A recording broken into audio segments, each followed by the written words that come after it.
नमस्कार मित्रांनो, औरा गाडी आहे आणि या गाडीमध्ये 3 नंबर सिलेंडर आहे ना, मिस्टरींचा कोड यायचा, चेक इंजिन लाईट यायची, गाडीचं पिकअप पूर्णपणे डाऊन व्हायचं. त्यावेळेस आपण गाडी चेक केली, पूर्णपणे डायग्नोस केलं, तेव्हा आपल्याला साफ समजलं. बघताय या गाडीचा ना 3 नंबरचा जो सिलेंडर आहे,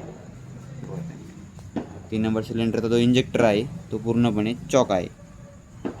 तर हा चॉक कशामुळे झाला आहे मित्रांनो, त्याच्या मागे रिझन आहे.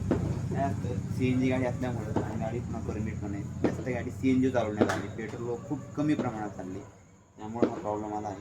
त्यामुळं थोडी का व्हायला आपली गाडी पेट्रोल चालवा आणि आता पुढं होणारा जो खर्च आहे तो टाळा. धन्यवाद.